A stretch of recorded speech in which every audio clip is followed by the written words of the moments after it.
Release.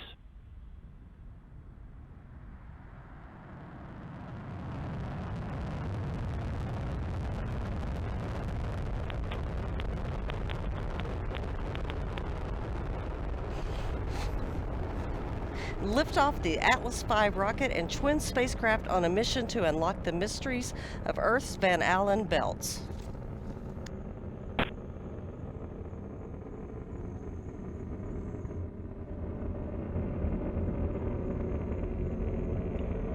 Booster engine continues to perform well. Pump speeds within parameters. Injector pressures are stable.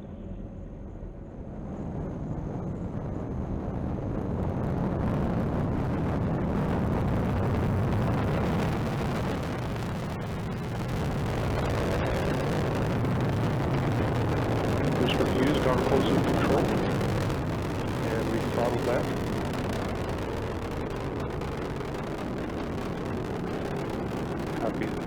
Correction that we did not throttle back. The roll program is complete. Coming up on max Q, body rates continue to look good. Max Q. Booster engine continuing to operate nominally.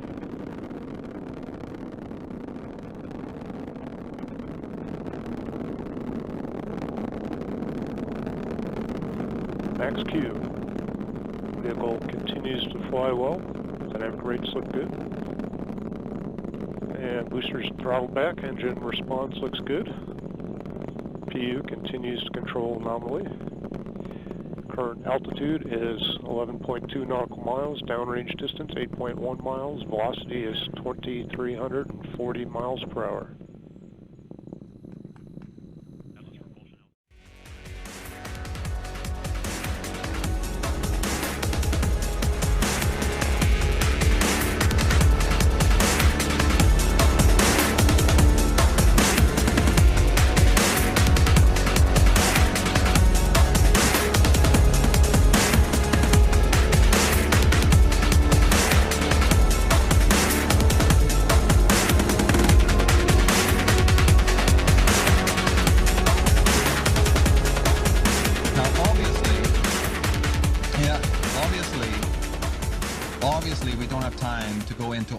Machinations of these characters down through 11,000 years of historical time, do we, right? You can do it on your own. There's Booktree carry amazing publications there on the way that they've done this. But there's something I've been purposely omitting to talk about in regards of all of this. Do you remember when I said that the adversary, these sons of the serpent, the serpent people have been chased into our solar system and they came to our planet, and then the people that were pursuing them took off and left, remember? That's not strictly true. They weren't stupid. And obviously, if they've chased these people out of their own planet and into our another solar system, they're really going to make sure that none of these people survive, right? But for some reason, they did have to leave relatively quickly. They didn't come to this planet and seek them out. But they probably did do scans of this planet and the solar system to find out if these people are still alive after they destroyed Tiamat. But Tiamat's destruction was creating so much electromagnetic disturbance in the solar system that these beings took off. And if you're into people like Nazim Haramein, the great physicist scientist, he's even talked about the fact that the sun is a black hole by which you do the time travel, right? So they may have needed to get out when they got out, etc., etc., etc. There may be all sorts of reasons. But they knew that just in case these beings do exist on Earth, that they're there, they erected what is known as an etheric barrier around the Earth, around our Earth. And the magnetic key of that is the moon.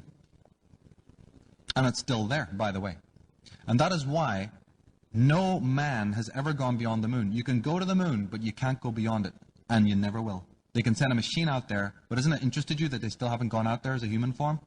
This is something that's been held from us. You can't.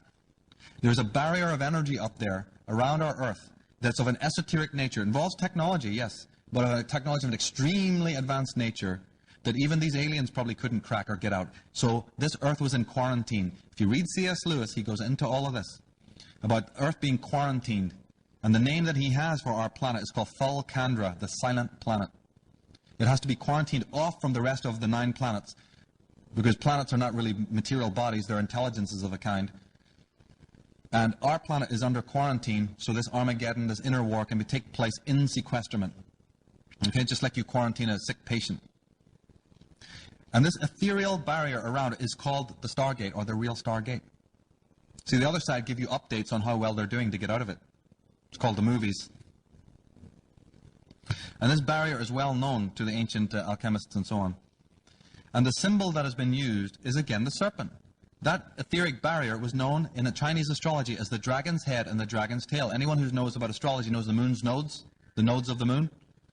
This has to do with the barrier, and you've always seen the protecting circle of the dragon used in mythology and folktale, right?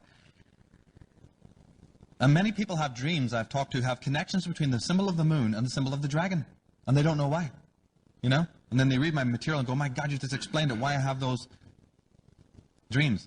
And the Native American Indians, the Zuni and the Hopi, call that barrier the Great Web in the Sky. Anybody ever familiar with that term that the Native American Indians use about a great web in the sky?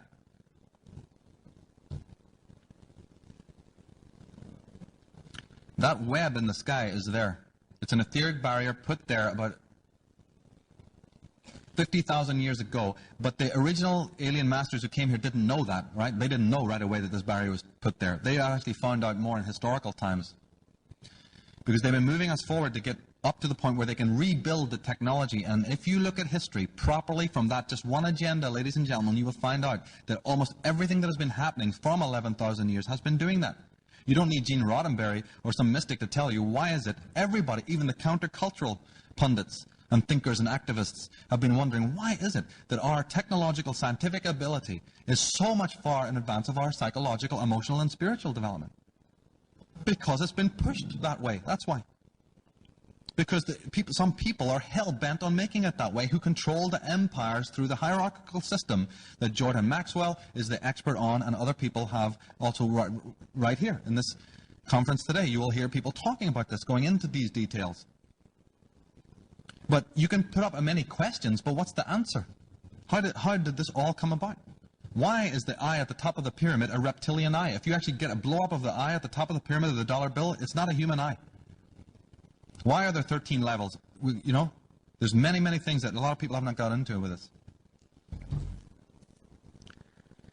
Now, as I said, we don't have the time. Oh, yeah, and wait, and the Renaissance, which interestingly means rebirth, is a period where they were all patting themselves on the back. Yeah, lovely artwork and everything. Wonderful, right? But the Renaissance, what the occult agenda behind the Renaissance and the black nobility families of Italy, was that this was the first time that they really were getting it together with the technology. It wasn't anything like what they needed, but it was like a first beginning. They were getting to the point where they realized it was recognizable, you know? And we call it the Renaissance, or they call it the Renaissance, the rebirth. Where finally some of the science and the scientists started to come together. That was looking like it was the beginning, rudimentary beginnings of what they originally had before the technology was lost. Go for main engine start. T-minus 10, 9, 8, 7, 6, 5. All three engines up and burning. 2, 1, 0, and liftoff. The final liftoff of Atlantis on the shoulders of the space shuttle. America will continue the dream. Program, Houston. Roger, roll, Atlantis. Houston now controlling the flight of Atlantis. The space shuttle spreads its wings one final time for the start of a sentimental journey into history. 24 seconds into the flight, roll program complete. Atlantis now heads down, wings level on the proper alignment for its 8.5-minute ride to orbit. 4.5 million pounds of hardware and humans taking aim on the International Space Station. 40 seconds into the flight, the 3 liquid fuel main engines throttling back to 72% of rated performance in the bucket, reducing stress on the shuttle as it goes transonic for the final time. Engines now revving up, standing by for the throttle up call.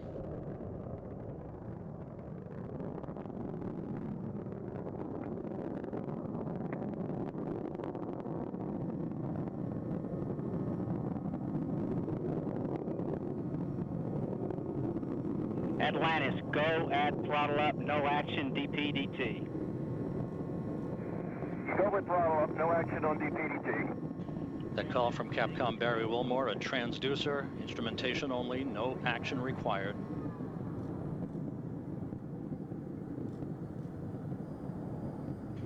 Atlantis now 15 miles in altitude, already 16 miles downrange from the Kennedy Space Center, 1 minute 40 seconds into the flight.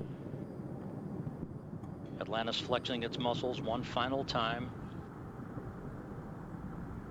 Atlantis traveling almost 2,600 miles an hour, 21 miles in altitude, 24 miles downrange, standing by for solid rocket booster separation.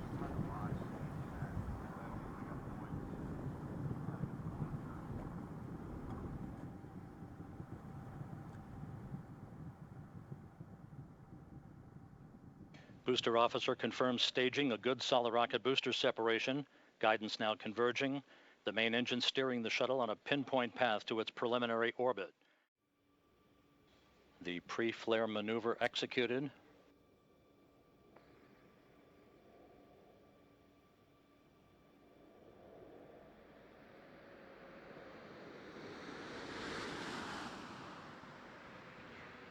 Landing gear down and locked.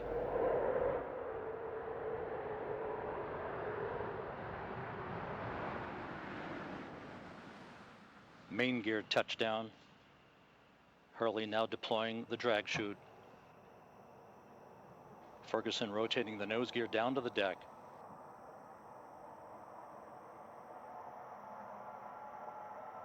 Nose gear touchdown. Having fired the imagination of a generation, a ship like no other, its place in history secured, the space shuttle pulls into port for the last time. Its voyage at an end.